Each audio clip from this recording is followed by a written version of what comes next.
2024 में लोकसभा का चुनाव होगा, जिसको लेकर सभी दलों की तैयारी जारी है। नीतीश के पाला बदल के बाद जहां एक ओर महागठबंधन मजबूत हुआ है, वहीं दूसरी ओर एनडीए कमजोर। ऐसे में एनडीए की नजर छोटे दलों को साथ लाकर आगामी लोकसभा और विधानसभा चुनाव में बड़ा खेल करने पर टिकी है।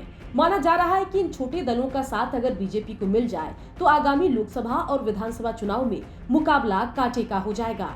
7 दलों वाले महागठबंधन से मुकाबला करने के लिए बीजेपी को छोटे दलों के साथ की जरूरत है। इसमें कोई शक नहीं कि बिहार की सियासत में जातीय समीकरणों को कोई नकार नहीं सकता। यही कारण माना जा रहा है कि छोटे दल का नेतृत्व भले ही राष्ट्रीय स्तर के नामी गिरामी नेता नहीं करते हैं, लेकिन चुनावों में विशेष क्षेत्रों और जाति समीकरणों में ये छोटे दल प्रभावशाली हो जाते हैं। बिहार में पासवान मतदाता की संख्या 6% के आसपास है। ये मतदाता पहले रामविलास पासवान की पार्टी के प्रति वफादार रहे हैं और अब इन मतदाताओं का आशीर्वाद चिराग को मिल रहा है। ऐसे में ये तय माना जा रहा है कि अगले चुनाव में चिराग को साथ लाकर बीजेपी इन 6% पासवान वोटरों को साथ लेगी। जेडीयू के महागठबंधन के साथ जाने और नीतीश द्वारा तेजस्वी को उत्तराधिकारी बनाने के बाद जेडीयू के लोगों में नाराजगी है।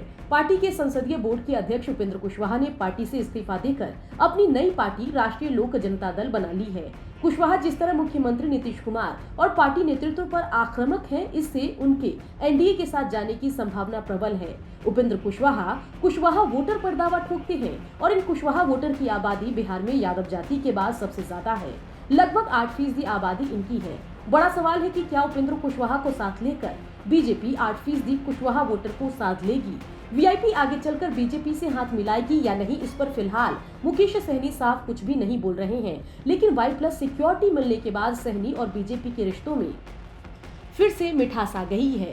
सहनी निषाद मल्ला और केवट वोटरों पर अपना एक अधिकार मानते हैं। इनकी आबादी 3.5% है और सहनी अगर एनडीए के पाले में गए तो इन 3.5% वोटरों के बीजेपी में जाने की संभावना बढ़ जाएगी।